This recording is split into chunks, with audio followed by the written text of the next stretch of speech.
Okay, this is my report on William Tompkins, selected by Extraterrestrials, my life in the top secret world of UFOs, think tanks, and Nordic secretaries. Okay, so I'm going to quote some of the things out of the book that I thought were of interest, and starting now. He says, "What we learned much later is that the 19 different extraterrestrial entities who are here on the planet right now are not invisible, but have the ability to control our minds and can prevent us from seeing them, in much the same way that their vehicles have stealth systems on board to prevent us from seeing them." And I wrote that this matches the Lacerda female reptilian interview information, in which she describes that they can control our minds to make us see something other than what they are. And quoting again from the book, this is somebody saying, this is Bill saying, "Jim, stop," I said. "They're different." "Who's different?" "The aliens. They live longer than us. Much longer.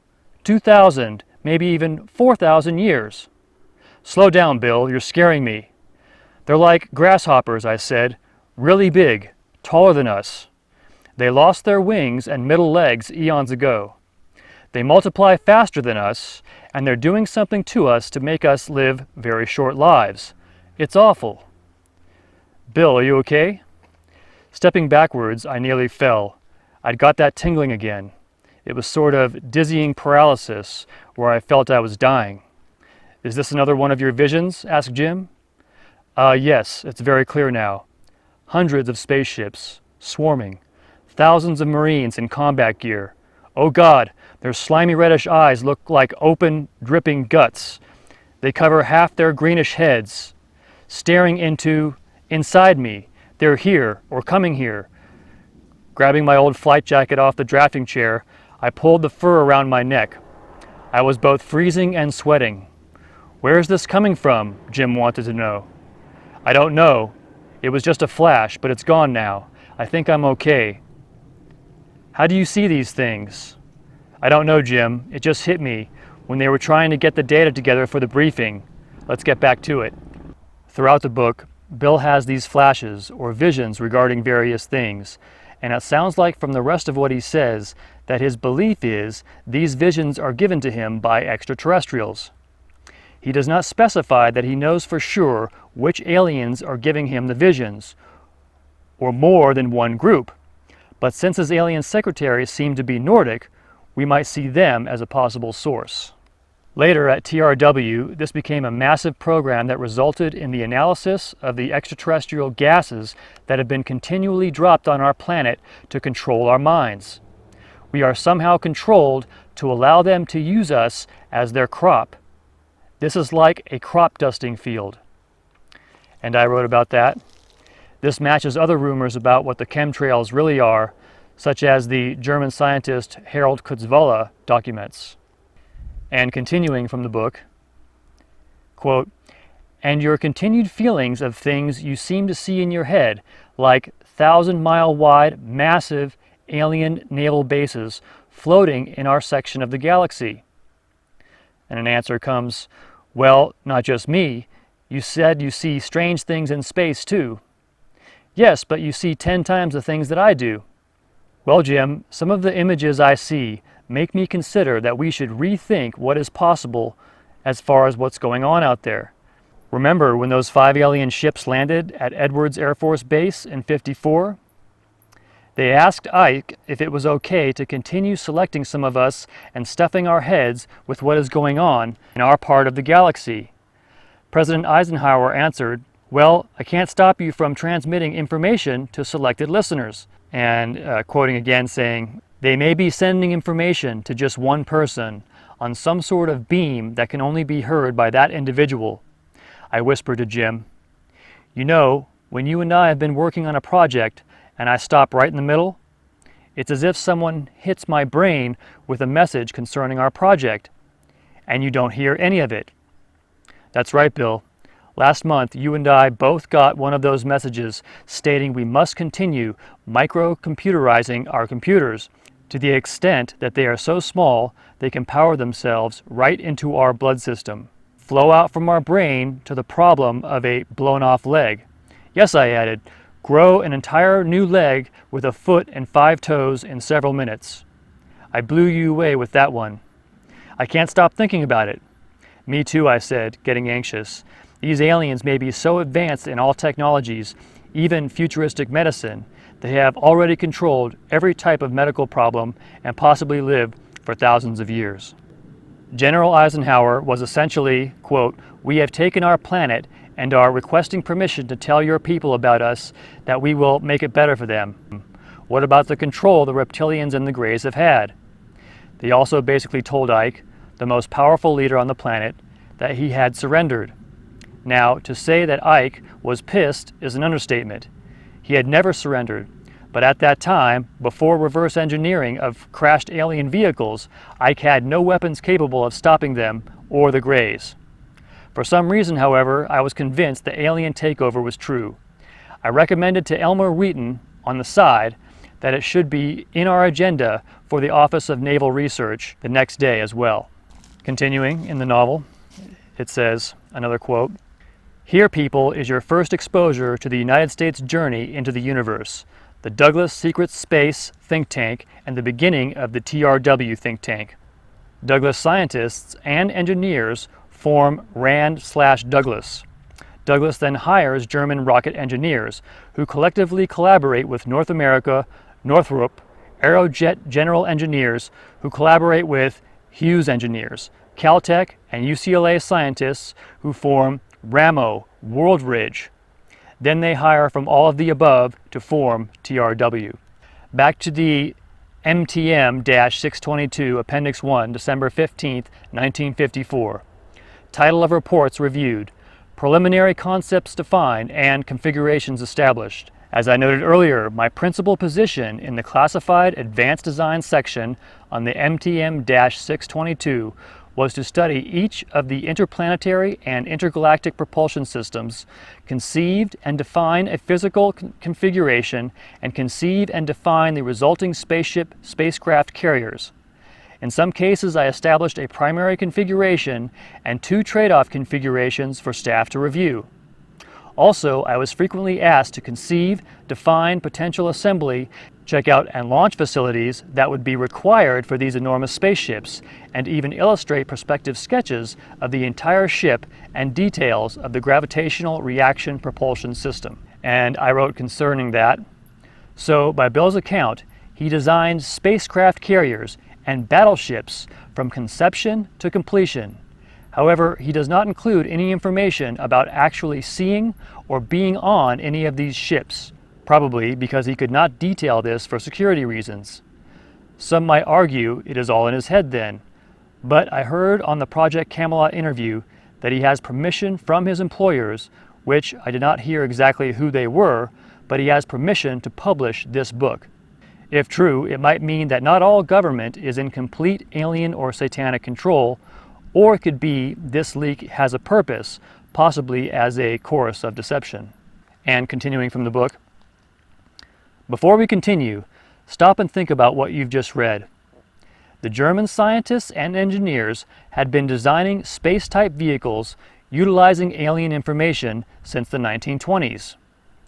Visualize what we, at the Douglas Engineering Advanced Design think tank, were actually studying, conceiving, and designing way back in 1951.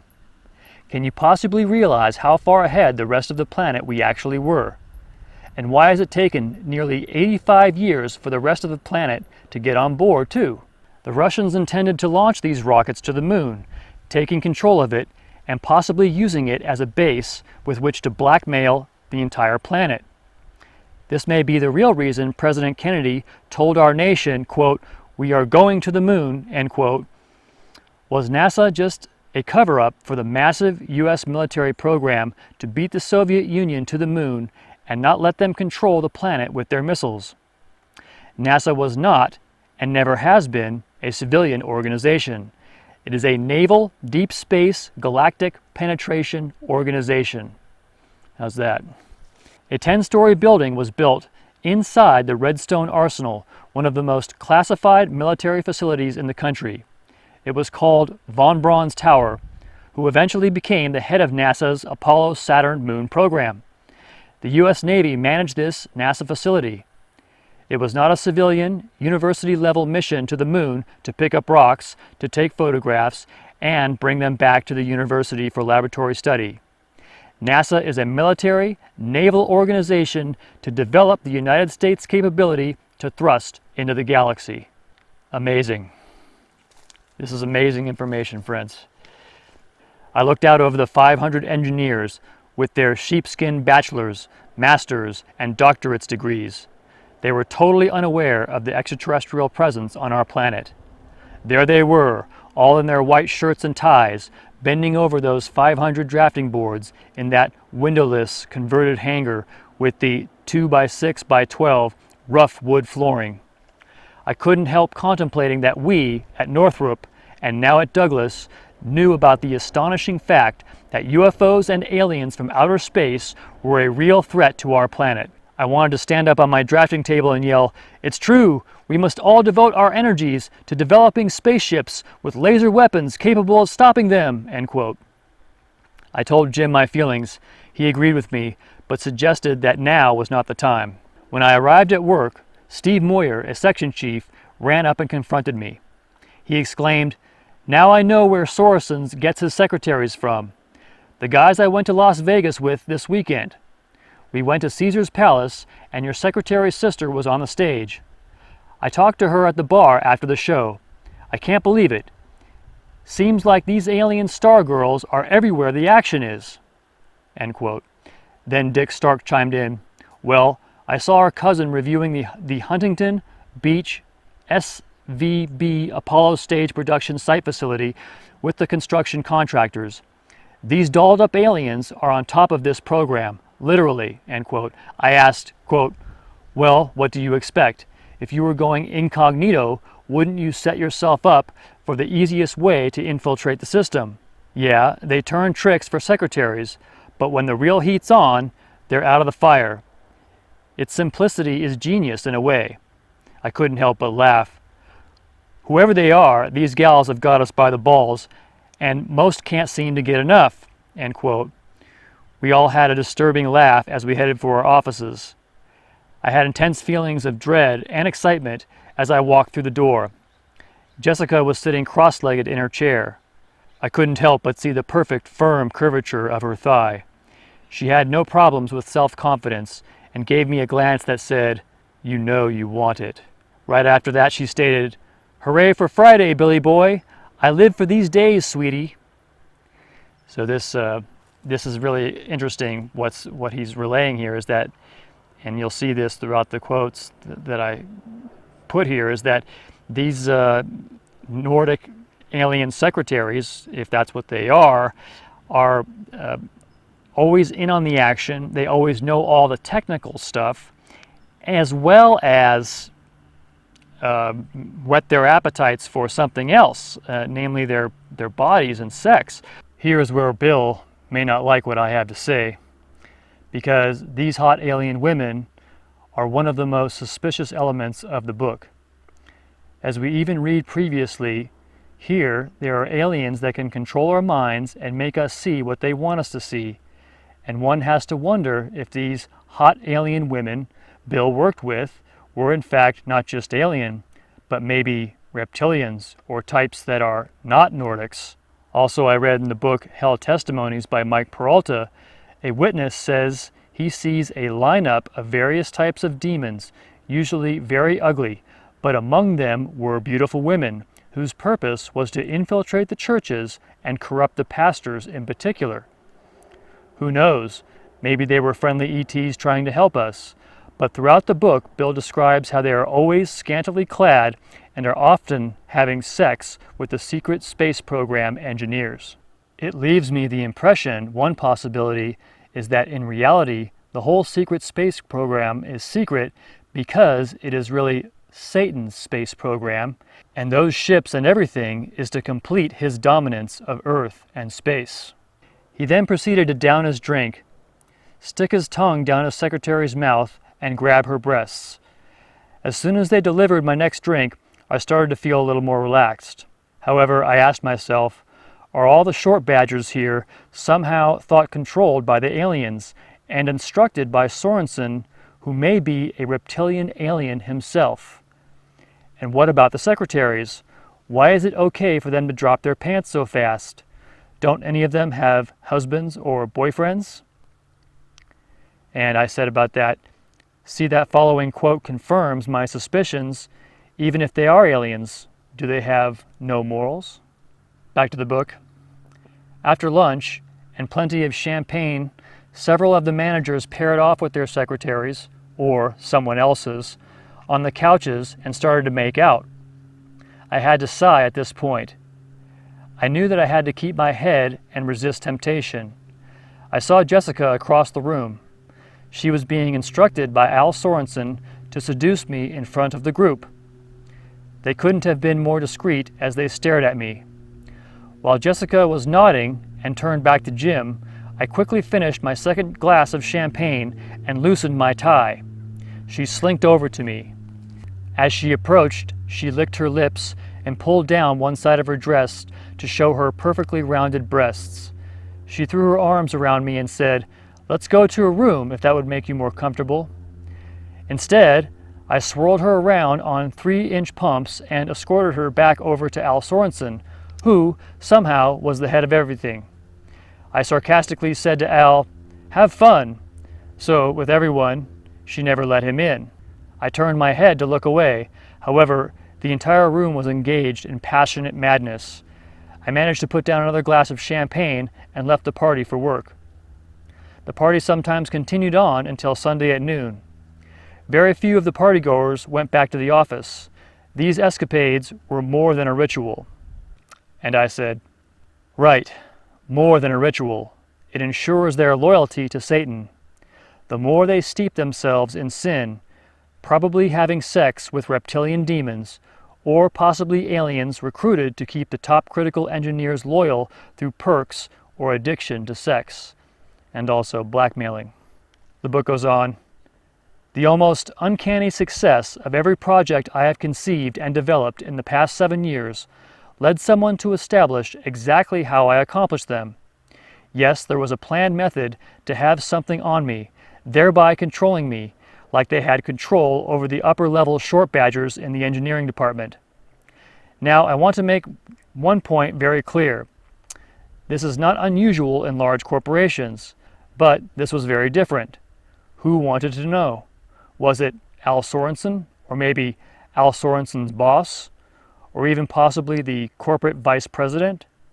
How about NASA itself? Holy cats! If Jessica really is a Nordic alien, then maybe the reptilians are trying to stop her from helping us to develop capability to go galactic. Elmer Wheaton was never involved." And I said about it, "So here we might see a classic deception tactic of pointing to an enemy, in this case the reptilians, to make the beautiful Nordic girls look like the good aliens trying to help us into space." The book says, "She was beautiful, a tall, long-haired blonde, wearing what was to become the standard for these new secretaries in the future, a very short cocktail dress. Somehow she gave me the impression, pulling up her skirt and looking at her legs, that she meant to do whatever she wanted to do, right now, here on my desk, with all engineering crowded around, outside my office. Glancing shakily over my shoulder, I noticed all the typists' faces were twisted with envy. The guys were lapping their tongues over their lips. Wait a minute, I thought. Who were these secretaries? Of course, Cliff had to say that she had the sexiest long legs he had ever seen." And continuing in the book, reads, "And look at those 4-inch clear plastic heels. They're classic." Coming out of it, I stood up and held my hands out to welcome her. She came right up to me, put her arms around my neck, and rubbed herself all over me. "You're losing it again, Bill," Cliff said. Feeling weak, I had to sit down. Taking a seat on my desk facing me, the new dream provided me with the most incredible view I had ever seen. "I'm Jessica," she said. "Do you think you can remember that?" "I'm, William," I stuttered. "Yes, I know," she answered. "You're Bill Tompkins, section chief, responsible for getting us on the moon and Mars and for the Apollo program. I'm here to make it happen, okay?" And he replies, "That sounds good to me," I said. "Cliff, will you give us a little privacy?" Jessica said. "How do you know my name?" Cliff asked. "Just shut the door behind you, Cliff. Bill will be all right." He shut the door, bang. Coming out of it again, I told her, "You are very nice, Jessica." Holding my face in her hands, she said, "It's going to be all right now." She brushed her long, blonde hair back with both hands, causing her neckline to drop even more. "I need to make several telephone calls now, you know, company business." As I watched her speak to someone on my phone, still sitting on my desk, things sort of cleared up a little. I got the impression that she could be the executive officer of Bell Telephone Corporation in New York City on the Nike Zeus anti-missile program. I thought, this one is really different. I visualized her in expensive business suits, with short skirts of course, running the entire company, telling Douglas what to do. She was obviously very high maintenance, corporate material. After a knock, my office door opened. "Bill," Cliff said, "that's enough time to get acquainted. We've got a rain dance in 10. Bring her along." "Sit down, Cliff. I'll get our stewardess to give you another vodka gimlet. But yes, you're right, something really is happening. Now stay with me here, because this is the way out. It is possible that Jessica and those other extraterrestrials have been stuffing our heads with advanced ideas for some time." "Whoa, holy cats, Bill, that stopped me. Well, think about it. If Dr. Kempler is proven right, and the aliens somehow telepathically implant ideas into our head from their massive motherships parked out there, they could have been doing just that for a long time. Wow, that would certainly answer a lot of questions. Now, Cliff, I'm glad you're sitting and strapped in for this one." "This what?" "I think there's a possibility the aliens may be able to prevent us from seeing them. Both Klemp and Dr. Hartley have indicated that it's possible because it's common knowledge that we are using only part of our brain and the aliens could be playing with the rest." "So you're saying Jessica is really an alien?" "I got it out on the grass by the side of the house, my wheels, like you guys call them." Out the side door we went. "There's no sports car out here," I said. "Do you like it?" "Like what?" "Oops, I forgot to turn the stealthy thing back off." "Wow, what is this?" I pulled strings and got it assigned to me for the whole year. "Looks like a Lamborghini motor coach without wheels. What's holding it up?" "It's just floating on standby power." "I love the big round bed in the back of this one. Come on, Billy, hop in, we can play on the way." The invisible entry door opened and we both hopped into the forward control seats. Dee said, "It's got one heck of a range, doesn't burn dinosaurs either. It's anti-gravitational." She clicked the starter on the control handle and we lifted up slowly, headed out and up, accelerating out into the orbit exit zone. This one is really hot, with both her arms streaking toward the bubble canopy. "Look, no hands. Hey, hang on the controls. Not to worry, Billy. I got it programmed. Runs by itself through open space from our southeast galactic arm onward to the fringes of the Andromeda Galaxy and out to an old buddy of yours in quadrant 5741. "Where is that?" "How fast are we going?" "Oh, now only about 30 lights, but I have gotten it to 95. "L's easy. Want to see?" "No." "Can't now. Speed limits in this sector." "Got to slow down when we get into Admiral Lexington's command region anyway. I am not under his command, but my boss, Captain Klingender, is a buddy of his in marketing. It runs by itself out through open space from our southeast galactic arm into the fringes of Andromeda. First, we are going to make a pit stop on board one of our Nordic flagships. An old shipmate of yours, Captain Norton, he'll give us a quick tour of the bridge and well deck with all drop landing craft. When we get to the island, Billy boy, you are going to love what I am going to do with you. You will never forget. You have never been loved like this before. We are going to have so much fun and make love in a place like you never dreamed of. Heading down into orbit of another blue island planet. You are going to love it here, Billy. The whole planet is like a Las Vegas playground." Was this a mind trip, I thought? And a comment on that, here it looks like Bill is actually an alien himself, reincarnated as a human, saying, "Onward to the fringes of the Andromeda Galaxy, and out to an old buddy of yours in quadrant 5741. As usual, it carried a 3-year warranty. My wife Mary and I had rented a cabin in the fall for a 3-day weekend up in Kern County mountains. We left Woodland Hills in the San Fernando Valley with our 3 kids and headed out into Highway 14. We usually took that route to drive up to Lake Tahoe this morning." I included this because Woodland Hills and San Fernando Valley are my hometown, where I am now, so it makes the story all the more interesting for me. I asked him, "Hey, did you ever talk to a girl in that tower again?" He looked perplexed and said, "What girl?" I tried to explain the scenario again, but I had no interest in the subject, so I dropped it. Still, as it lingered in the back of my mind, I wondered about these extremely good-looking stargirls who seemed to know even more than us. Why did they show up out of nowhere, give us a few bits of advice on how to do our job, and then leave just as mysteriously? And I commented, maybe because Satan, the real man at the top, was making sure everything was going the way he wanted. Henry Slater said, "Those 2 guys, they look like Jessica's brothers. Bill, look at their eyes. They have that zombie look." I said, "Don't look at their eyes." Cliff said, "Yes, but I thought aliens only came in girls." The 2 of them looked up as they approached and then glanced away. I responded again, "Don't look into their eyes." "Knock it off, you guys. That's the VP of manufacturing with them." Ed added, "This is a tight security area. I know the entire top manufacturing people, and I never saw them. Those must be subcontractors that assembly uses like on Nike Zeus," Jim said. "Damn, we don't want those kinds in our discussion now." Jim gave a knowing glance. "They're not human. Those guys seem evil to me. That tall one gives me the creeps." I nodded.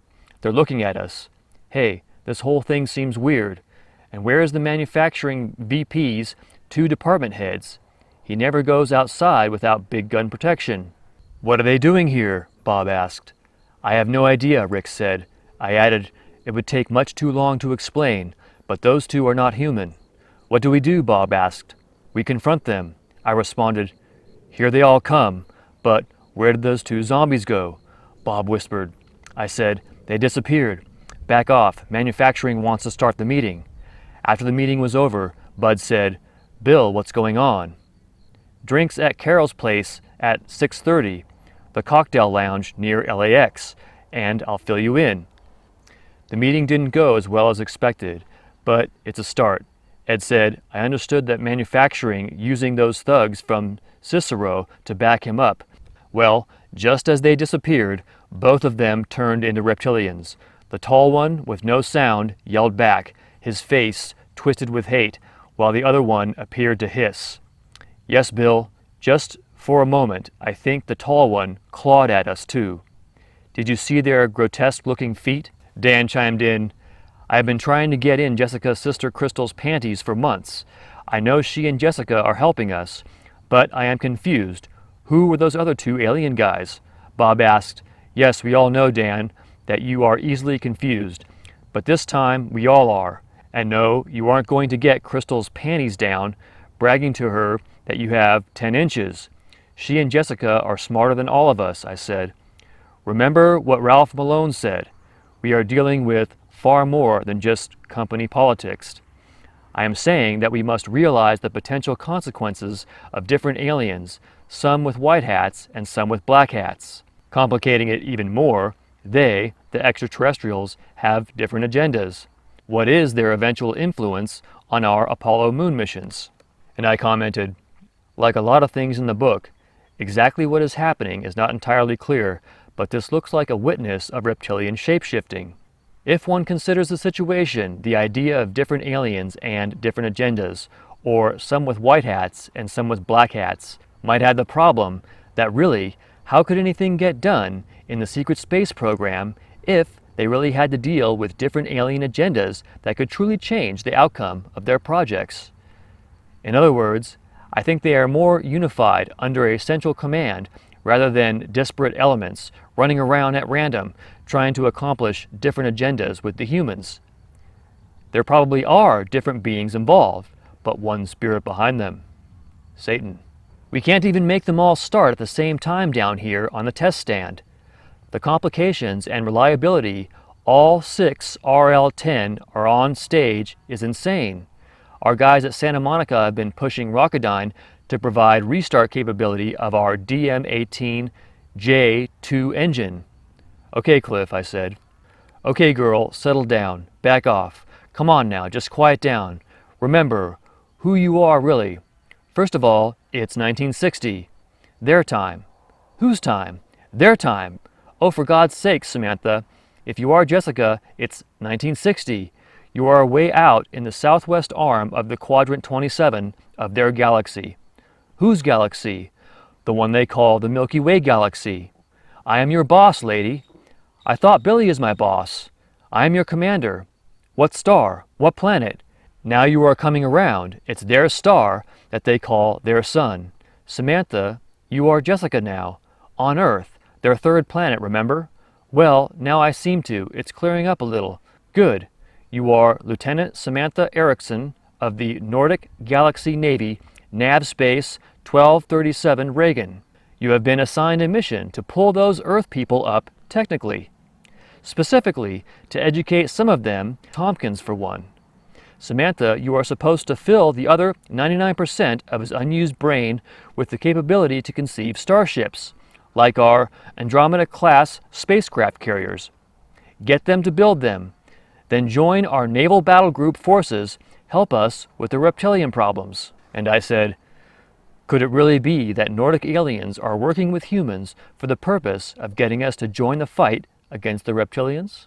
Stop whining, Samantha. I mean, Jessica. You're 2,000 of our years old. That's 18 of their years. You're just a teenager. They're still using some guy's foot to measure with. I don't know how they're going to accomplish getting off their planet without a metric-type measuring system. During the design of the Apollo program, Elmer Wheaton threw me back in the tank. I was to conceive advanced design layouts of Navy spacecraft carrier mission operations. The design would lead us to briefings to 4 stars from ONI in 3 weeks. During design concept studies, I used my famous phrase, "Man, if we only had some of those, we would soon discover operation ideas of large galactic spacecraft carriers.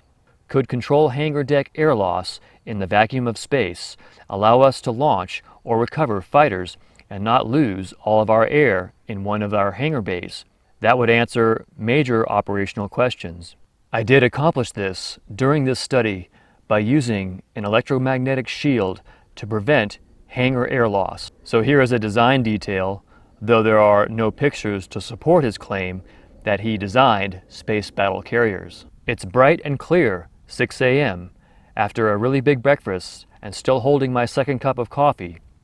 2 days out, heading into the wind and standing on the open bridge 6 levels above the flight deck. I got cold. I felt like I had done this before, only it was inside and it was a much larger bridge on a massive 6-kilometer Nordic starship somewhere interstellar. I can't believe this, Bill, Pete said, putting up his hand on my shoulder.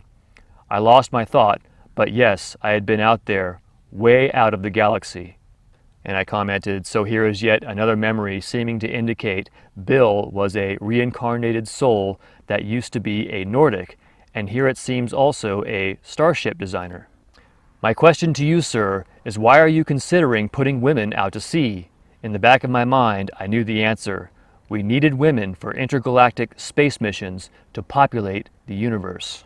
Mike Phillips, for me to review their 10-year battle group carrier operation development plan at the Birmingham Naval Base in Seattle, Washington, where another one of the Essex-class aircraft carriers, the USS Lexington, is in dry dock for modernization and hull scraping. I had to include this quote because I myself was stationed on the USS Lexington to replace one of 5 men that lost their lives in a flight deck accident. So I can confirm this is a real naval ship. Continuing, Mike said, "It's easier for me to show you this than to explain it here in the office, so he escorted me out to the Lexington dry dock into a freight elevator down to the bottom of this really big dry dock. The carrier was enormous. It was overwhelming. Again, I got a flash and found myself in a small space fighter located in one of the eastern arms on the other side of our galaxy. I was flying up under the hull of my enormous kilometer space battle cruiser. My automated entry guide sensors were out, and I was trying to locate spacecraft entry port 24S. Our recon mission return guidance system and capital ship area entrance control had operated perfectly all day, but the unmarked electromagnetic suction entry port on the starboard lower hull was not activating. Silently, near telepathically, Jessica said to me, "You types have got to last a hell of a lot longer if you are really dedicated to cruising from here to the other side of the galaxy. More important, you need to accomplish your given destiny as cosmic explorers, separating the barriers between humans and millions of civilizations out in the universe." Could this barrier be why aliens do not make open contact? "I am confused," Cliff added. "What are you saying?" "Simple. If you were a teenager for 5,000 years, you could contribute technically for 10,000 years and cruise this and other universes out there in one of those 4-kilometer galactic cruise ships for another 5,000. It's imperative you must get into biomedical and control your anti-aging cells." I said, "You're right, Jessica. What's the first step?" "Put the minutes of President Eisenhower's meeting with the Nordics on February 20th, 1954 at Edwards. They suggested what you need to do." So it's true, Eisenhower did get to dance with the aliens in '54. I'll never tell. Cliff, still halfway in the dark, added, "Never tell what?" During lunch, I gave a briefing on miniaturizing. Steve Thorson, another of our Cape Field reps, hurried over to our table. He looked really sick. Cliff and I moved our chairs aside for him, and he sat down between us. "You all right?" asked Jessica from the other side of the table. "Bill," Steve answered. I saw him turn. This guy, he turned right in front of me. I swear it. The son of a turned into a reptilian, just like what you told us about last month when we were out on Service Tower 34, remember? I said, "Quiet down. Did you fly in this morning?" "Yeah, I came right over from LAX. We were up on level 14. His slimy eyes looked like a potato bug. They almost knocked me over the railing, and his tongue forked out at me. I almost fell off the tower. His hands, too. They were claws." "Did Philip or Fletcher see him turn?" I asked. "No, we were finished for the day. They had already headed down. I figured you guys would be at the new cafeteria." "You figured right," Jessica added. "Who was it?" "Orville something." "Orville Gilson?" Cliff asked. "Yeah, that's him. He humped over. Didn't stay reptilian for long, though. He faced away and went back to human real quick. Seeing him change up close, it was really scary, just awful." "Do you think he was upset with us for checking into NASA stuff?" I asked. "He was really pissed about something. I don't know what. Bill, his eyes. I don't know. They're full of something evil. Really." Jessica got up, came around the table, and wrapped her arms around Steve. "It's okay now," she said, holding him tight. "They're not here." She and I knew different. The bastards are here in Hollywood too, and we can't stop them. "I'll never be the same," said Steve. "Bill, you didn't say how terrible they were. Their eyes are like the insides of an octopus's open flesh. I didn't know they were so vile." At that point, I had Cliff and Jessica escort Steve into my office to calm him down. The rest of us finished our lunch and reconvened in the conference room. Here is yet another dramatic witness to physical shape-shifting into reptilian form, and notice he says there is something really evil in their eyes. In any case, I can confirm there seem to be a lot of them in Hollywood, as this is my hometown. I believe Los Angeles is both Babylon and the place of dragons, as we read Psalm 44:19. "Though thou hast sore broken us in the place of dragons, and covered us with the shadow of death." In my Apollo office, holding his open, leather Navy flight jacket closed around his neck, slurping his coffee in an unusual way, Cliff hit me with, "Bill, how do you think she will take it? She must know. Hell, her buddies have photographed the same coastlines from their ships parked in orbit. You know, way before Leif Erikson made his run, maybe even 500 years before." Sheepishly rolling those big blue peepers, she answered in a small, quivering voice, "Well, Billy, like I said, the charts just fell in my soft little hands." "Bullshit, Jessica. You had to do all of that and then fish under all those other documents to find Admiral Ree's charts, you little thief," Cliff said. "You stole them, didn't you?" "Oh no, Cliffy, I didn't. Maybe I sort of borrowed them, 'cause nobody's back in that part of the planet has ever studied them. And you guys don't have anything to do this again this month anyway," Jessica quietly added. "And in the think tank, you, Billy, and those other guys are laying out these launch center facilities for a massive program to build United States Naval Communications Station facilities on Mars and all the inhabitable planets in their moons in the solar system." She stamped her red pump on the wood floor to wake us up. "Do you guys understand what I just said?" "Yes, Jessica," I answered. "Those facilities will have the most advanced radar-receiving antennas available to give us a heads-up on incoming black hat aliens. Think of it this way.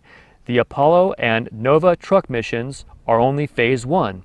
We have been given permission to leave this planet and occupy the solar system for the first time in the history of this planet. And Bill, phase 2 is for us to move out into the universe and go to the 10 nearest stars." "Yes, Cliff, and I wonder how many people on this planet understand what we are really accomplishing." "Jessica," I asked, "who gave us permission to implement all these unheard-of missions out into the galaxies?" Always flittering and flipping her shoulders back and forth with her pinky in her mouth, she answered, "Billy, you know I am just a little girl, not privileged to important things like that." "Oh boy, we are really in trouble." And I said, "Here again is more mystery concerning the secrecy of the space program. Why is it kept from the general population of Earth, especially when we are paying for it with our taxes? I mean, probably most modern countries as well. And the other big mystery is who gave permission for them to leave the planet? And I don't think they mean God. This permission is mentioned throughout this book." It was like they both didn't like greasy food. I remembered the only fish they ever ate was halibut. Never even ate fries when they ordered fish and chips. Was it the animal fat they didn't like? What about a raw prime rib dinner? Does meat upset their little tummies? Also, in my unsolicited proposal to NASA, I recommend that Douglas Marketing should sell to NASA my Air Force 375 weapon system development plan, concept phase, definition phase, acquisition phase, and operational phase for the entire moon and planet production program. The real mission to the moon is to build a 2,000-man naval base on the moon. People just don't seem to understand this." And I said, "Again, it looks like the Americans have already done this, making a full base on the moon, yet all of us here on Earth are kept in the dark concerning it. Furthermore, as many are aware, there has been faked moon landing footage, so why go to all these great lengths to cover up a base on the moon? What is it that if the general population of Earth knew about this great achievement would not be good for them? In my opinion, again, it is not a human motivation, but a reptilian and other alien or fallen angel demon motivation to keep humans ignorant and easy to control cattle. And I am not alone in this opinion, but people have to choose to know the horrible truth." 3 key club episodes, interference into everything. We continue with the exploits of the Key Club at Al Sorensen, the somehow boss of everything. It was also an unofficial policy to have pool and dinner get-togethers at different section chiefs' managers' homes. There were 2 split groups. One was restricted to just the same attendees as the Key Club, the engineering managers and their secretaries, and the second was for the engineering managers and their wives. The swimmers had the choice of bathing suits, while others were nude only. When we were with the secretaries, the wives would be transported to shopping sprees in Beverly Hills. Similarly, we would escort our wives and not put in a request to the secretaries. I could imagine the horrendous catfights that would break out if we had an all-together party. Children were never allowed at these get-togethers.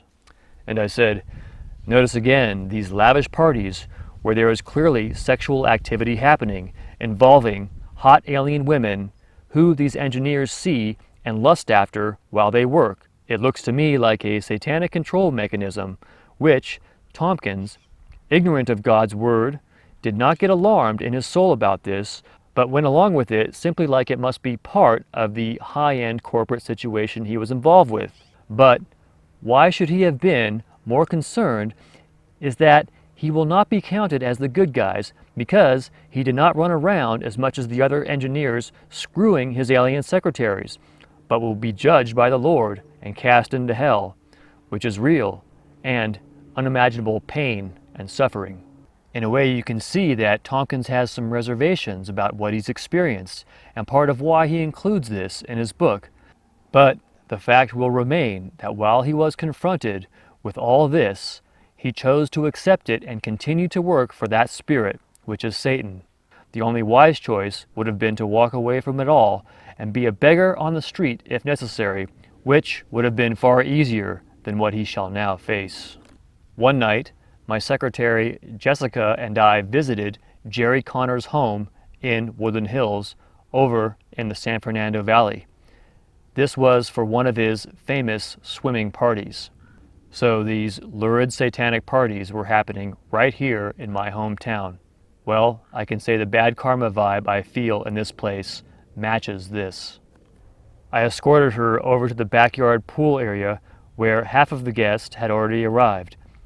Instantly, I noticed that all the attendees were naked. Some of the top engineers on the Apollo program, who were very professional during work hours, were boisterously laughing and playing the grab-ass game with all of the pretty young things running around. And I said, notice that all the pretty young things running around may not be what they appear. Are they just beautiful young women they recruit for this purpose? Are they Nordic aliens here to help Earth humans get their space program off the ground? Or could it be these so-called pretty young things are not what they appear altogether? Could it be they are shape-shifting reptilians like we just read about? Consider if these beings can change their form at will. What is to say that these cute, perfect, and highly intelligent women are not reptilian shapeshifters? After all, it makes sense there would be female reptilians who need a job. Yeah, alien agenda again, I said. The lack of morals in this organization is out of this world. I thought, the only reason I go to these things is to keep Sorensen off my back. If I stop showing and he demands participation with his pull, he would somehow keep me out of the think tank, prevent me from contributing to accomplishing the secret missions. Malone nodded in agreement. That's the same feeling I get. The politics of the Apollo Engineering Department are completely warped. Since when is infidelity a necessary requirement for advancing in the company? Since some of these damn aliens infiltrated our missions, I said, could they somehow telepathically get us to accept having sex with each other every other week is okay? They know exactly how to play the boss to get their agenda. He's compromising our space missions by using these secretaries. Oh no, a lot more than that. Sometimes I wish one of the alien secretaries would turn into a reptilian beast and show Sorensen what he's putting his thing in. Malone laughed uncomfortably and said, hey, it'll happen one day when he least expects it. And I commented about that. That was a confirmation of exactly what I was thinking might be the case. It has the aura of satanic corruption, and even Tompkins and Malone feel something is very off about the way they are required to show up for these sex parties. What might be a misconception on their part is that the aliens got in and somehow they are compromising their mission. That seems too convenient. More likely the parties, the women, and everything involved were part of a plan and under central control.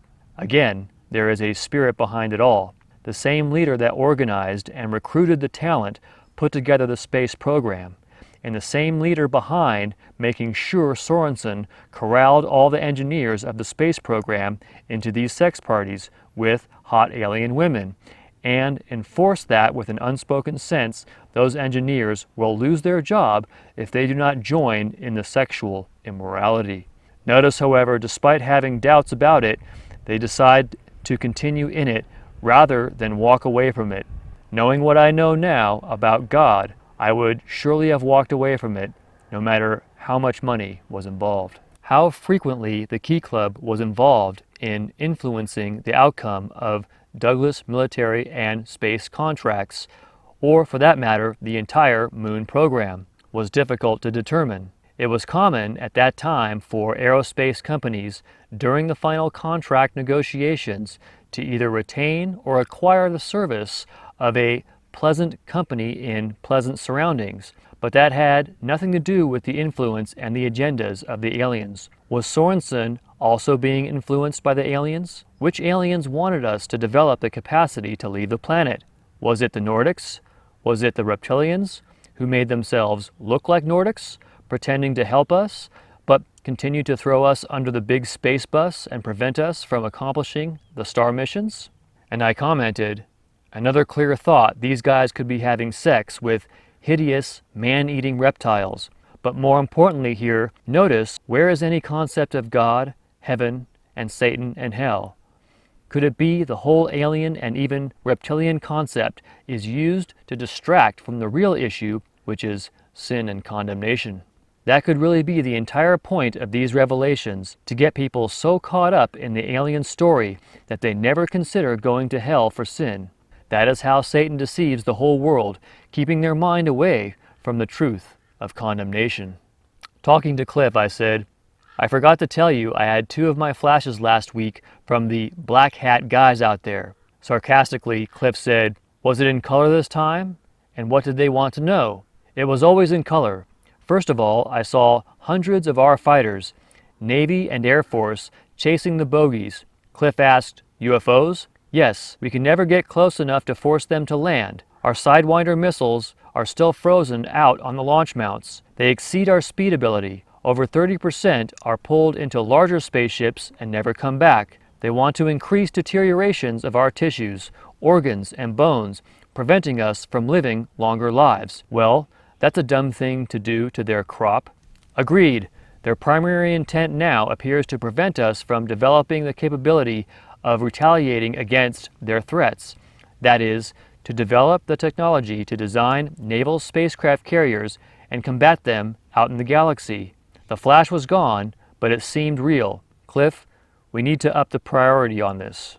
I wondered reading if all this stuff about the secret space program, besides a few things, is really all BS that they are feeding these guys with flashes they definitely can program into people, as the Dr. David Jacobs study shows, his book called The Threat. The real purpose, again, would be to take people's minds out of the entire arena of sin and judgment and far up into space and aliens. But I lean toward much of this being true, which would explain to me why the world around me seems to have nothing but dumb muffs, because all real talent is being recruited into the space program. Remember, God's word says that Satan will fortify Babylon to the heights of heaven, yet God will bring them down. Jeremiah 51:53. Though Babylon should mount up to heaven, though she should fortify the height of her strength, yet from me the spoilers come unto her, saith the Lord. This fortification is what I think all these secret space programs Bill was working on really are. Not the American and other governments working together to fight the so-called black hat aliens. There may indeed be aliens that are a threat to Earth. In fact, I think there are just by the chance of numbers alone. And indeed, there is fighting between humans and aliens, such as the Dulce War. But that's not the real issue. The real issue is a battle for our soul. Where have you seen the mention of hell in any humans or so-called aliens who should know about it? Amos 9:2. Though they dig into hell, thence shall mine hand take them. Though they climb up to heaven, thence will I bring them down. Because Buzz Aldrin said he saw hideous demons in Antarctica, chances are digging into hell or making a deal with the devils in hell is what all the Antarctica business is really about. "Hey Cliff," Bob said, "how do I know they are aliens?" Rolling his eyes, Cliff answered, "You hear people say I saw a UFO last week. Well, I think it was. Maybe it was. Well, I get that too. But if it's close, like here at Douglas, parked 1,000 feet above our runway, I know that SOB is one for real. Now, if I saw one of those little gray aliens passing out hamburgers with fries at Deanson's on the beach, I'd buy into that too. But girl aliens that look just like Marilyn Monroe? That's harder for me." "Okay, Cliff," Bob countered. "But about Bill's, Jessica, and Christy, the other zombie? They were only zombies at first. Jessica never looked that way after the first month. It took several years for us to accept the Stargirls are really aliens, even though the first time I laid eyes on them, for that microsecond I felt they were alien. But the best indication is that everything is fine. I just feel all right. It was many years before I realized that my secretary was a Nordic alien. We were working on propulsion systems that would hopefully reach and go beyond the confines of our earthly gravity. At the time, we didn't realize that our minds could telepathically communicate and that there are 19 different alien civilizations on or visiting this planet." And I said, "Yeah, but do these aliens know that humans are going to hell for their sin every day and are thrashing about in the fire and worms as we speak? Are they mentioning that? After I get NASA to accept my Apollo changes, will Douglas buy it? Was it possible, I thought, that they would not go along? Am I getting cold feet? Why would Douglas Corporate, the largest aerospace company on the planet, somehow completely discount all of our massive data confirming the opportunity to lead this planet into the galaxy? Could the reptilians actually control the entire board of directors' minds? Could an alien race, one that for thousands of years instigated violent control of the entire planet, force us to carry out their agendas? Could all of this vile control be to prevent us from over-propelling us off the planet? Must we wait another 30,000 years to try to get out into the galaxy? Why was I selected to critique their findings? Who selected me to this task? Nobody at St. Maul's knows of my way above top secret extraterrestrial background in the Douglas think tank. I was even a Catholic then, and why was I selected at this time, when I am supposed to be studying to become a Catholic? And why were they having these meetings precisely at the time of my schooling? I never attended any of my classes to learn how to become a Catholic. Several weeks later, however, Father O'Connor, with a smile, threw holy water on me, along with all the other new people. I was now a Catholic. How important were my questions and dialogue to this unbelievable documentation that became clear to me was going straight to the secret Vatican files? I commented, "There is more to this in the book, but what happens at one point is that Bill is directed by someone to become a Catholic and start attending church. As I am already familiar with, the entire Catholic Church is really a branch of Satan's church with the cover of Jesus Christ and the Bible. Bill is taken into an inner chamber where there is a clearly satanic ritual, indoctrinating him into the covert church of Satan. It's unbelievable, and Bill plays right into it. Don't worry. You will be amused as you drive out into a clearing. Von Braun's White Tower will be right in front of you. Continue driving part way around the circular drive, around the American flag that has a translucent swastika in it. You pull right up and stop in front of the steps of the 12-story building. That's Von Braun's Tower." And I said, "Satan has a clear and perfect control over his kingdom. There are no rogue German neo-Nazis infiltrating the U.S. government. There may indeed be Nazis who may even think they are Hitler loyalists infiltrating as spies, but they are all under complete control, and it's just used as another layer of distraction to make Americans think there is a hidden enemy besides Satan whom they have freely chosen to serve. It is all about distraction, and battling a hidden enemy is the perfect additive."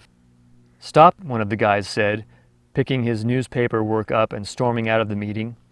The atmosphere in that was negative and very foreboding, evil to the extent I got a cold sweat. Now we must understand that all of these people on the memo are not dumb. Nearly all of them are VPs. Did they already make up their mind before the meeting not to go there? did someone influence them to close their eyes to the most profitable next 30 years in the history of Douglas, let alone the United States, leading us into the galaxy? Why did they back away from this massive opportunity? Did the reptilians now control the entire corporation? And I said, in this snippet we see a hint that indeed the serpents control all the United States government, military, and any important corporations. 2 more of our group engineers in our section disappeared, Ralph answered. Where did they go? When we called their telephones at home, they were out of service. Their neighbors told us that big, unmarked trucks came at night and removed everything, and the house was for sale. Who's behind this? Cliff asked. Ralph Malone said, I saw 2 manufacturing guys from Cicero again last week. You know, Bill, the 2 reptilian bastards that were screwing up our SIVB checkout procedure meetings with manufacturing last year? I answered, there must be reptilians at the very top of manufacturing management in Douglas. They are preventing us from implementing all our engineering proposals that I have presented to Douglas Corporation to manage all of the NASA Moon and Mars mission program. And I said, I wonder if Bill or any of his associates were versed in God's Word, that they would realize exactly who the reptilians are and who their Lord is. Then perhaps they might have put together that the reptilians apparently controlling the company were the serpent from the Garden of Eden, their head being Satan, and their motivations are the same today as they ever were back then, to destroy man with his own choices. I wonder if any of them said, wait a minute, could these be the serpents from the Garden of Eden in the Bible, and we're all working for Satan? Maybe the ability to engineer space battleships is not as hard as asking if the sex parties and reptilians in control of all the aerospace companies means that Satan is really who controls America and all its major corporations. Cliff said, it's about time. We've been doing the entire Apollo program system for 3 years. This puts us back to our problem with manufacturing. Cliff added, it has got to be the reptilians who are telepathically making our people get out of Douglas. Good try, Ralph, Cliff added. I think it's the corporation manufacturing VPs using their reptilian gangs to break us up. Still thinking about Jessica, I said, yes, you're both right. That's the same thing, you guys. Apollo is broken, and if we don't fix this now, we're not going to get off the planet for another 500 years. I felt bad leaving Douglas in Santa Monica on a Friday and Jessica's warm affection. Then, 1 week later, on Monday morning, I entered the NAA Rocketdyne in Woodland Hills, Canoga Park that was only 7 blocks from our home with a pool on the Clark Gable Hill overlooking the valley. Add this to my gratification of having 2 more really very nice Stargirls. Then I was really excited to discover that these new Stargirls excelled in space powers. And I said, once again, a familiar reference to Woodland Hills and Canoga Park, where basically I live and spend all my time. But more importantly, notice the continuity that as soon as he starts working for Rocketdyne, he gets 2 more hot, beautiful alien girls to work with and have sexual pleasure with. This tells us fairly clearly that the story is not that the Nordics, who are trying to help us, had people both at Douglas and Rocketdyne, now Boeing. Rocketdyne was called Boeing later. But there is full continuity, full control over these companies and everybody who works for them. That's the key. Everyone who serves them. I don't mean to downgrade Bill's cool career building space battleships, but the more you think about this, the more likely it becomes that the so-called Nordic secretaries that happen to be these hot babes might in fact have not have been as they appeared. If you consider that as soon as he starts at Rocketdyne, he gets 2 more hot alien secretaries that know more about the program than he does and are quick to drop their skirts, as he says, there is a growing likelihood that the so-called Nordics might have been devils, that is, reptilians using shapeshifting. Or they were Nordics, but they are under firm and complete control of the reptilians, i.e. serpents, i.e. Satan. Did you know, Bill, that Satan to this day still blames God for being cast from heaven and turned into a hideous man-eating reptile?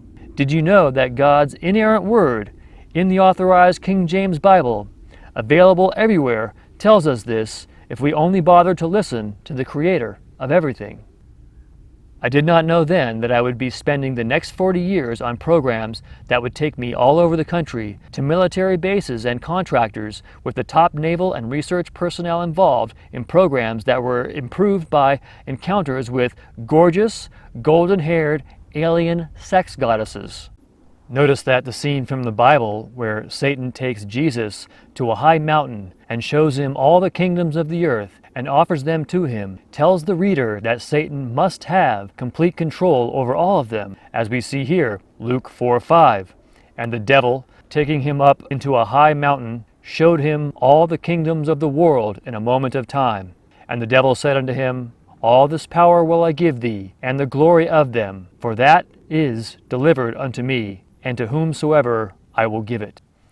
Also likely being fired by Douglas and starting at NASA, along with the whole ship proposal, which he even described, it was like he was on autopilot, is probably all planned out by Satan. But to the human world, it looks like happenstance, survival, and companies competing.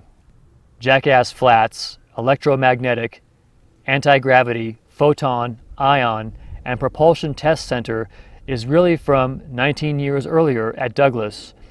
This is when I designed those long 2.5 kilometer Navy space battle cruisers using Dr. Klempler's unconventional propulsion schemes. Elements of those starships were also under test at China Lake, Muroc, White Sands, Los Alamos, Alamogordo, Roswell, and Albuquerque.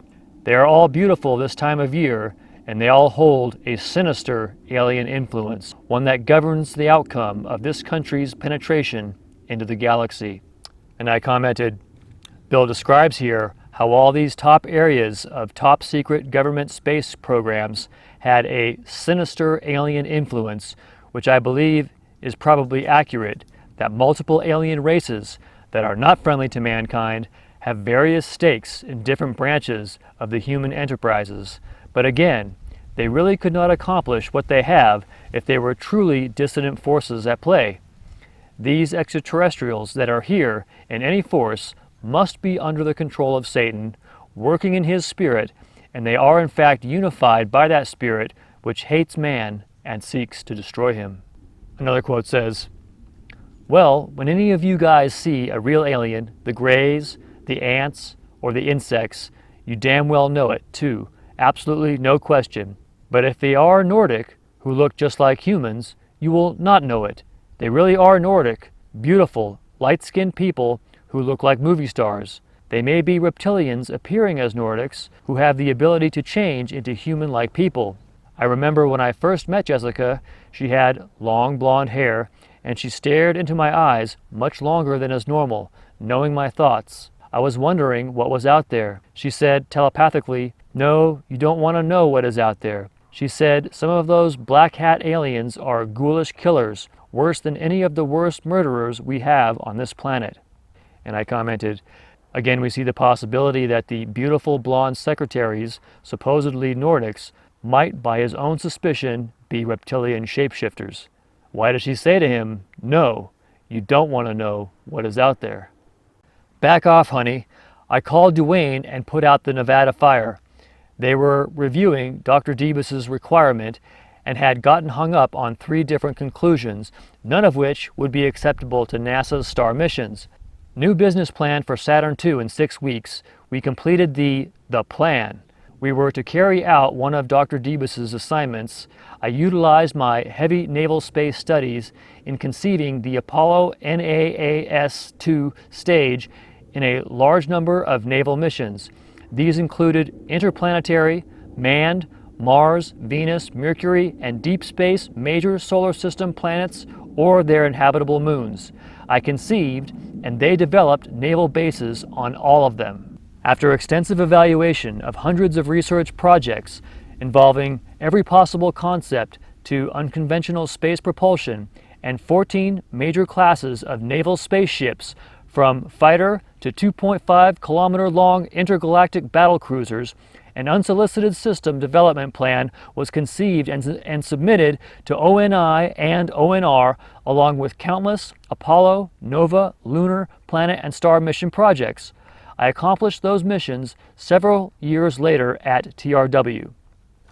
And I said, this is confirmation that Tompkins not only claims to have designed intergalactic battle cruisers 2.5 kilometers long, but 13 other type of spaceships that got built, because he said, I accomplished those missions. What the hell are you doing out here in the boonies and nude again? Jessica screamed at me. For God's sake, I have only been gone 5 months and you get fired again. Billy, can't you keep a job? I continually arranged everything for you to get another top position to manage North American Rocketdyne for Debus and get nucleonic dumped in the trash. And William, that was where you could have really contributed to what you guys must do. Get off your planet and help us straighten out the rest of your galaxy. And I commented, given the possibility the Nordic girls really were human-type aliens, we see here the effort to get the humans out of nuclear power and into the anti-gravitic technology. Further, Jessica expresses that our galaxy has such problems, which this state of problems seems to be said by various insiders who have shared their knowledge. But you, Jessica, how can you take this cold in that short-sleeve mini? Hugging me, she said, you turn my warm burners on. But don't change the subject. What are you thinking, playing architect in the woods, when the whole planet is still under the control of those Greys and reptilians, and they're pushing it back to the Dark Ages? Okay, so Jessica is commenting on the fact that Bill Tompkins took a break from working in aerospace to being in architecture and designing homes for a local area he was by at Lake Tahoe, it appears. And I commented on that last quote from the book. If Jessica is to be believed, this matches other insiders who say that our planet is under reptilian and gray alien control and that they are suppressing technology. But where is Satan in all this? If the kingdoms of the earth are Satan's to control, how is it the so-called Nordic aliens are able to get into the secret space program in companies with above top secret clearance and work towards freeing Earth and opening up the galaxy and clean technology? How, for that matter, if Satan and his serpents and other beings are trying to suppress humans having interstellar travel and contact, can these whole companies be working toward just that? This does not add up, as the forces of Satan, if they wanted to, could just shut down any and all these companies building space vehicles if he was really against this. Or it could be right that Satan does not have total control over everything. And so what happens is he has to use covert means to stifle those companies and keep them thinking they are making progress, when in fact they are not. But then, how does Bill say he accomplished these missions?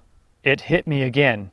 I said to Tiffany, we are being gassed by black hat aliens. What kind of gases? Several gases. One is to get us pacified, to not ask questions. Another is to cause continued retardation of our tissues, organs, and bones. This is done internally to prevent us from living longer.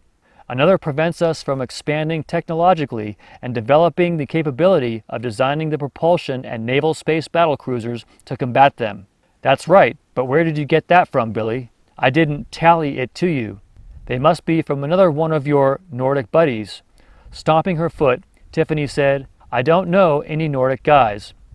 My flash also indicated that the bad guys can send direct messages to individuals, as well as to large groups of people, to put their thumbs in their mouth and not push our advance into space. Make us do things we know we should not do. Banging her foot on the floor again, she said, stop it right now. Stop, stop, and stop. Don't let those reptilian bastards make you think that way, even if it's true. And I said, why then would she object to a message that seems to be helping humans, warning of their doings against us? When Apollo 11 LEM was prepared to land on the moon, the crew transmitted this message to Apollo Mission Control. Oh my God, you wouldn't believe it. These babies are huge, sir, enormous. I'm telling you, there are other spacecraft out there lined up on the far side of the crater edge, sir. They're on the moon watching us. And 600 million people all over the earth watched it on TV. After they landed, Neil Armstrong climbed down the LEM ladder and said to those now famous words, one small step for man and one giant leap for mankind. The UFOs are watching us and we are walking on the moon. And when Armstrong was photographing Buzz Aldrin's space helmet, we in TRW could see actual ruins of a former civilization on the lunar surface reflected in his helmet. The alien voice was very clear. Finish a total of 6 of your Apollo missions, take your photos, pick up some rocks, go home, and don't come back. The no trespassing sign went up. With the programs over, everybody went home, and nearly all 400,000 NASA and contractor employees got the pink slip. And I said, so if this is true, then the moon landing footage they said they lost, with Russians now demanding an investigation as to whether they went to the moon at all, was not because they did not go there, but it was because they got threatened by aliens that were there already and warned not to return to the moon. But why cover that up? That news would have been the biggest news story there ever was, and the reason to hide this from the public would have to be a very big reason indeed. Even if, say, they were threatened by the aliens that their planet would be taken over or destroyed, even that might not be enough for them to hide it from the public. Could it really be that the aliens, who clearly have mind and memory control, were controlling all the top people at NASA and the government?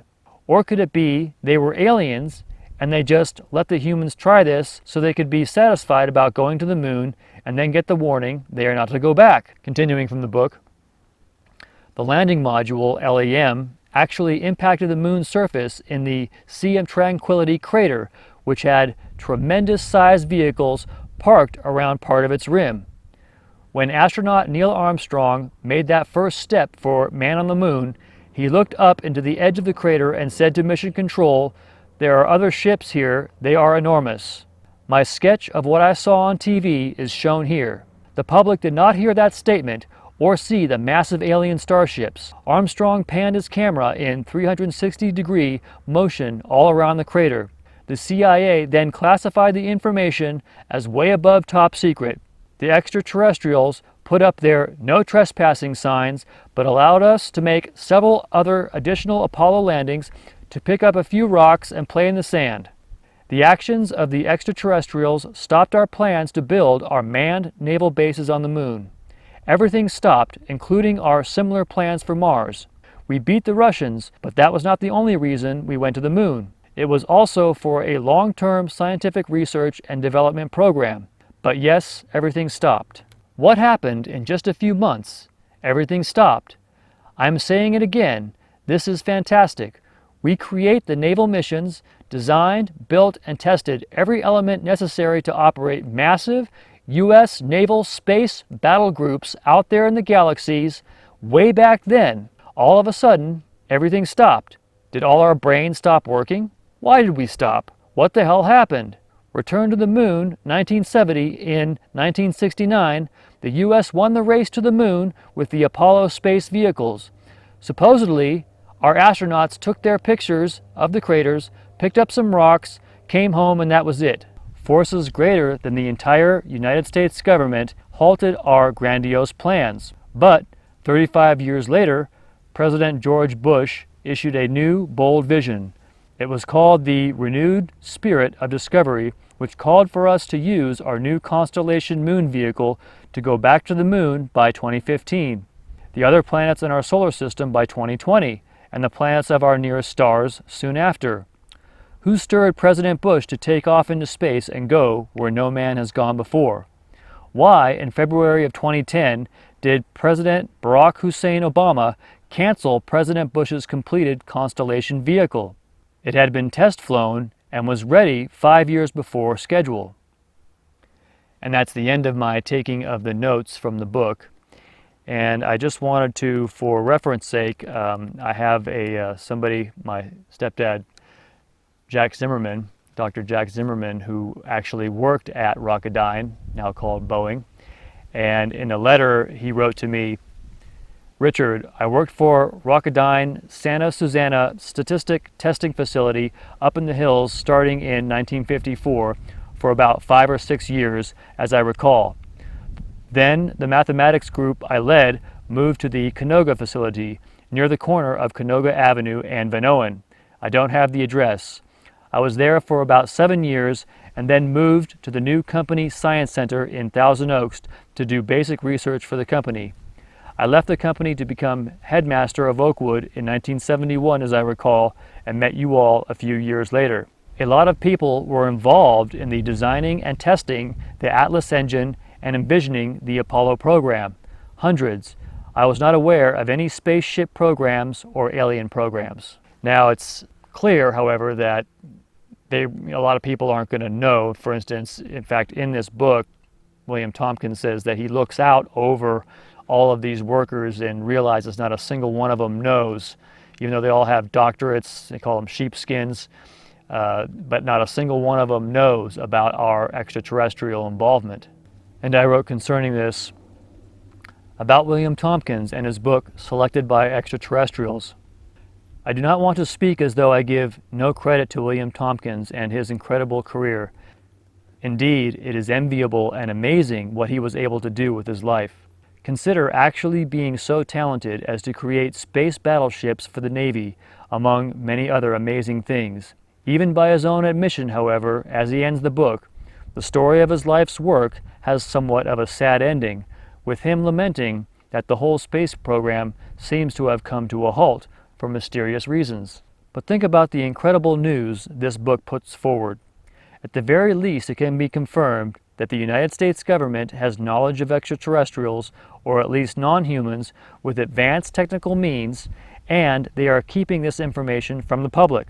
No matter what security laws, no matter what technology or political issue, no matter what so-called justification, it is solidly illegal and wrong to keep knowledge this big under wraps. In fact, the only thing I could think that would justify it is if it was a direct command from God. But somehow, I doubt that. Short of a confirmation of this, we have a right, and we should, stand up and demand that all important information regarding extraterrestrials be disclosed to the public. And we should not take the attitude that, oh well, they must know what is best for us, and just let them have their extraterrestrial secret. People do not stand up and demand the truth because they do not know about it.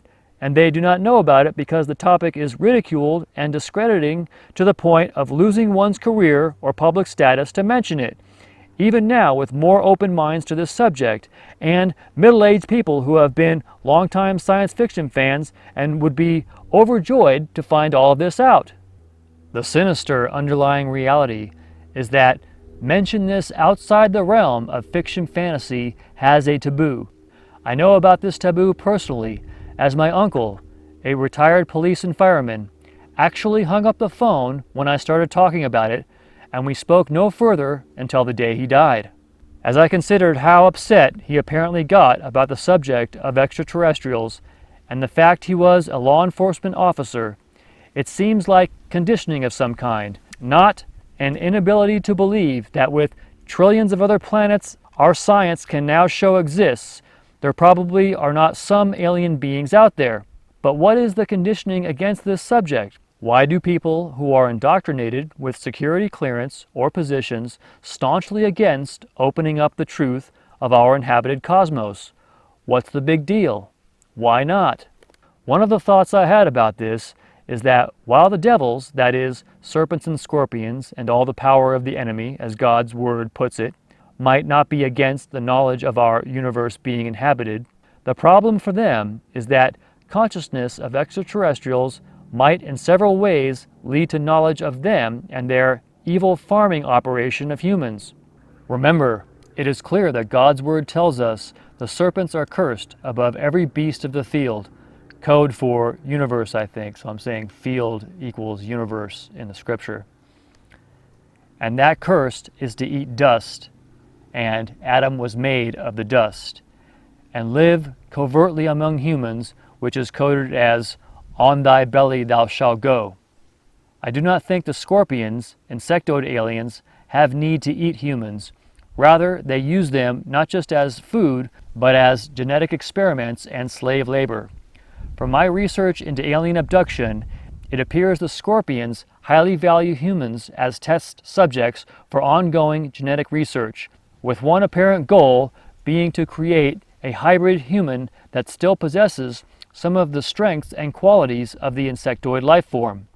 In any case, the scripture is clear that serpents and scorpions are primary components of, quote, all the power of the enemy, as we read, Luke 10:19, Behold, I give unto you power to tread on serpents and scorpions, and over all the power of the enemy, and nothing shall by any means hurt you. Speaking of which, the mention of God and the most important subject, salvation or condemnation, might in fact be a larger, more important reason the subject of extraterrestrials is off limits by order of the powers that be. Could it be that the real reason Satan does not want humans to know about or think seriously about our populated universe is that such exploration might lead to the knowledge that souls are pouring down into hell, but some souls are going to heaven?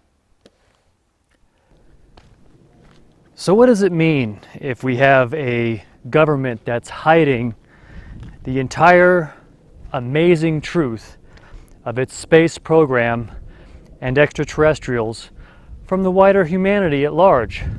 I mean, are we as a race really going to take this and not do anything about it? Are we going to sit back and say, well, you know, our government must have a very good reason for keeping this secret from us, so we should just accept it and not do anything about the fact that our taxes are paying for a government that is hiding a massive, obviously multi-trillion-dollar secret space program, and not only that, keeping from us the most important information man could ever know, that we are not alone. Now, we don't know what the real truth behind it all is, but apparently there is some reason why this reality is being kept from us. And I don't think that it's because that God necessarily would want us to be ignorant of the fact that we are not alone in the cosmos. So what is this? And concerning William Tompkins in particular, here we have a brilliant guy, obviously, making this incredible ships when he was a kid, making that collection, and then being discovered by our government, the Navy, and then doing all this incredible stuff. This is really an incredible life, and you know, I will say on a personal level that I find it enviable, because I personally really like the concept of space battleships, and I've always been interested in the Navy, and I was in the Navy. But I really think that there is something sad to the whole story, and something to what I said about condemnation or going to heaven that needs to be included in the whole debate, because what a lot of people are missing about this whole thing is that this whole story is about what we do in this life. And I think that there are other important things going on, but if we don't talk about the main subject, which is hell, then we're not going to understand what this whole thing is about, which is it's about judgment. So yes, it's great to design space battleships and, you know, do all this incredible stuff that looks like it's a lot of fun, but at the same time, who were you doing it for? And what kind of life did you lead where you clearly were having adulterous relationships outside marriage, and furthermore, we know it's wrong in any case to be sleeping around all the place, even though it's common and it's glorified in movies and so forth. But the fact of the matter is that it's a wickedness, it's an evil thing. And furthermore, as I think the evidence shows, there's a fair chance that some of these so-called beautiful Nordic hot babes, hot alien babes, might not have been what they appeared. I mean, not even human as far as like human appearing, but they might shapeshift into something that you probably couldn't a whole lot get it up for. So there's that, and then, you know, the fact that, you know, it stinks that we got all this going on being kept from the world at large. I mean, you know, the American people, most importantly, but the world at large. How can we put up with this? How can we say this is okay? I mean, we can't be saying this is okay. We've got to know. We have a right to know where our taxes are going. I mean, my father was a tax man, and he would definitely be, you know, if he read any of this, he would be completely irate. He was already angry at what he saw going on, but he didn't even know any of this secret space program where we can't account for trillions of dollars in the budget over how many years, and here we are, we're all paying for it, and we're not being told anything. And our presidents are lying to our faces. Our news companies are lying to our faces. Doesn't matter whether it's television, all of them, whether it's radio, all of them, whether it's newspapers, all of them, all major outlets. The only sources that are actually giving us some of the truth are independent people that they probably already target those people to try to shut them down or pay them off or bribe them or whatever. And it's just crazy what our world is becoming and what it is. And I think if we don't stand up collectively and say this is not okay. I mean, see, this is the real crux of the issue here, okay? We are not going to see any change unless we ourselves do something, because that's what it is. The majority of people must be saying it's okay. People like, for instance, my uncle who passed on, but he was a policeman, and when I even mentioned extraterrestrials, bam, hung up the phone. Wouldn't even talk with me. And I knew that he was, and I saw him at a family meeting later, and boy, he had a look on his face like, man, I don't want to talk to this guy at all. So I was wondering, Bill, if maybe you would consider admitting what the unhappy and less glorious truth might be about your career working in the aerospace industry. I wonder if you might be interested to admit that who you were working for might not have been who you thought, an honorable country, but in fact were working for Satan, a fallen angel turned to evil, and his evil empire through which he rules the world, the United States of America. And the importance of telling people that is because to tell the truth about who you really served and to do something about your own soul, which I would recommend receiving salvation in Jesus Christ. If you're still alive and you're still listening to this, it's not too late. You can call upon the name of Jesus Christ. His word says that he will turn no one away. And God hears the prayers of anyone who might come to him. So there's still time, and the choice is yours. But I warn you that the information, if you look it up on YouTube, about hell being real, is too much to ignore. You can pay attention to all the things that you want to believe about extraterrestrials, secret space program, and things that you experienced, and amazing information, but it's not more relevant to where your soul goes when you die, because when you die, you don't really die. That's what we understand. Your soul goes somewhere, and that's what you should really be caring about, because there's no one else is going to pay for your sin when you die except you. And we understand that the price is terrible indeed, which is why there's no justice in this world. It comes after. On the other hand, if you will do right, if you will repent, if you will turn away from sin and Satan and turn towards God, which is acknowledging Jesus Christ on the cross as the payment for your sin, if you should be accepted, then you have an opportunity for a different fate when you die, and that is to go to heaven. And a lot of people go to heaven, as we also see those witnesses, which you can see their face and hear their voice on YouTube talking about heaven. Think about it. Are all the witnesses talking about hell lying? Come on, just type that in on YouTube. Type it in the search field, hell witness, hell testimony. Think about it. Are all the people talking about heaven lying or delusional? Check it out on YouTube. You can see their face and hear their voice. And they're talking about what happens when you die, that you have a body. And the scripture tells us that apparently we have two bodies and one soul. One body we can see, and one body that's like a spirit body. And then we have a soul, which is apparently our character, or what information comprises the actual us.